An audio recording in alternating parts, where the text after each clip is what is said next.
Normally we talk about the top 2017 prospects in the nation, or in the state rather, and in the nation sometimes, because those are the ones who are going to sign next February. Those are the ones who are making their verbal commitments most of the time. They're the ones getting the offer. They're the ones getting the most attention right now. But that doesn't mean that recruiting is not paying attention to some of the best prospects in the class of 2018. And the class of 2018 already shaping out to be a big one in the Lone Star State. And here to talk about it is the official recruiting analyst of Dave Campbell's Texas Football. We're happy to be joined, as always, by James Lott. How you doing, James? Guys, what's going on? I want to know, when you sent me the list of prospects you want to talk about this week, the 2018 prospects, it's very interesting to me. For you, how far ahead are you working? When's the first time that these guys, who are going to be juniors this year, really got on your radar? I actually discovered these kids back about a year ago. And what I try to do is when I speak to head coaches, I try to find out who not only their top prospects are, but who are your guys that are going to be in your 218, 219 class that are going to be bona fide players. And so these kids are kids that I found out about over a year ago. Okay, so you're working well ahead of the class, and so we'll start. All these guys are down in the Houston area. I don't think that's really any coincidence that the Houston area always loaded with talent. The first guy you mentioned, B.J. Foster. B.J. Foster is a guy that we know very well because of what he's done as a running back down there at Angleton, but I understand you like him as a safety. Exactly. B.J., big kid, safety. He plays safety and running back. He's about 6'2", 6'3", 190. He's got about 7 offers already on the table as a sophomore, if you can believe that. But one thing about this class of guys that I want to talk about today is one thing you see when you watch them all play. They're great athletes. All of them are. When you watch them, they're better than the other guys that are on the field around them. But BJ can play safety, running back. He plays punt returner and kick returner. Rushed for over 1,000 yards this past year. I compare him to a kid that came out this past year that went to Texas, a kid named Brandon Jones from Nacogdoches. That type of athlete, excellent skills as a runner and as a safety, but I see him down the road as I watch him as developing into a top safety at the college level. Is there any particular reason, any particular part of his skill set that makes you think safety as opposed to running back?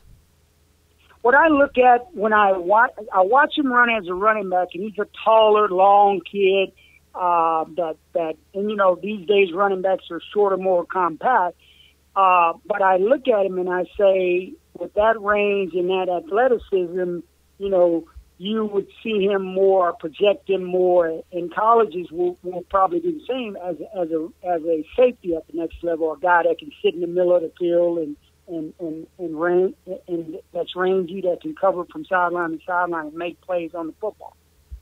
We're talking with James Lott, the official recruiting analyst of Dave Campbell's Texas Football, here on DCTF Live. Get involved with the conversation at hashtag DCTF Live. The next guy, there's no real doubt as to what he's going to play at the next level. He's already established himself as a big-time prospect as a defensive end. We're talking about Max Wright, the defensive end out of Katy. Taylor Katy, the Katy area, of course, known more for Katy High, maybe Katy Cinco Ranch, but at Katy Taylor, they've got a heck of a defensive end in Max Wright. When you watch his film, when you watch him on the field, what stands out to you? Excellent length, tall kid, rangy. He's got the frame. This kid's going to be huge, I think, at the next level. He's going to grow. He's got early offers from Texas, Baylor, Duke, Georgia. But another great athlete, as you watch him, this kid's so good. They'll move him around. I don't know, watching him, whether or not he could play tight end at the next level also, because they'll move him around and he'll actually play tight end, play defensive end. They'll even line him up in the I formation as the tailback. And he's got this big 6'4" kid getting the ball on the toss play, running, and poor DBs are looking, saying, "Oh my God, it's what do I do?" pretty amazing. We've got some footage in here of him playing running back, and it's pretty staggering. pretty amazing that a kid that size. But another great athletic kid that's going to be a big-time prospect. He's an excellent academics kid. He's been on the radar, since his freshman year. He was one of the first freshmen that I identified when people started talking about that 219 class as a guy that everybody that was going to be a great player that was starting as a true freshman. Also a basketball player, very smart, like I said, 3.60 GPA kid, but will be, one of the best prospects in the nation before it's all over. And obviously we're talking about guys who are entering their junior year. Is it important for you, for these prospects, is it important for you to see them really shine as a sophomore in order for you to project them out to be a big-time prospect once they get to be a senior? Right. When you can see a kid come out of Katy and play as a freshman or a sophomore and be the best player out there, then, that's kind of one of those things where you say, okay, this is no brainer. This kid's clearly head above heels in one of the most talented districts in the country, and he's only a freshman and a sophomore. So you can tag him right there and say, okay, this kid's going to be big time. He's already got everything you need to play at the next level, and he's only 15, 16 years old. This is going to stun our listeners, but Manville's got a prospect. Pretty amazing, right? In the class of 2018, Jalen Preston, listed as an athlete by most recruiting services. I know that Manville's been running him out there as a wide receiver. But boy, 6'3", 215 as a junior is pretty impressive. When you look at Jalen Preston, what stands out to you? Unbelievable.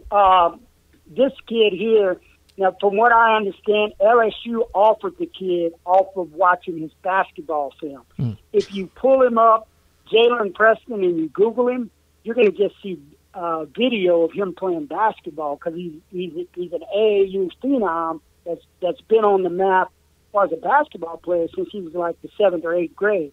He's actually got an offer from Tennessee in basketball as a sophomore. But LSU supposedly offered the kid off of watching basketball clips of him dunking the basketball and doing windmills as a freshman. So, but he plays shooting guard, excellent athlete. When I watch him, he plays wide receiver, punt return, kick return. He could also play defensive back if someone needed him to at the next level. The question with him just is going to be whether or not he thinks he's a basketball player or a football player, but he clearly has the ability to play at the major level in either of those sports.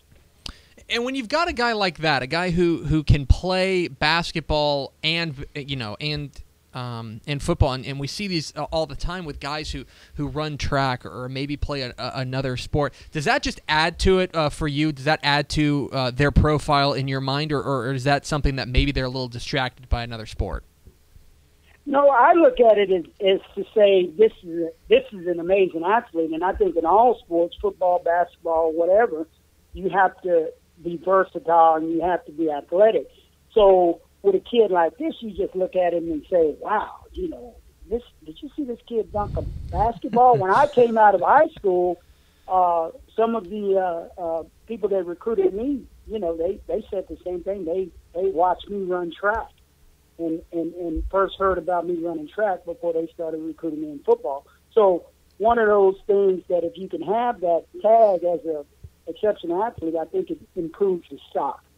He is James Lott. He's the official recruiting analyst of Dave Campbell's Texas football. Follow him on Twitter at JL Scouting. James, appreciate your time, and we'll do it again next week. Thanks, guys. Talk to you. There he goes. Wow. Sorry. Hang up on him like that. I was quick with the hook there. Yeah, you were. Sorry. He's trying to say goodbye to us, and you're just like, gone.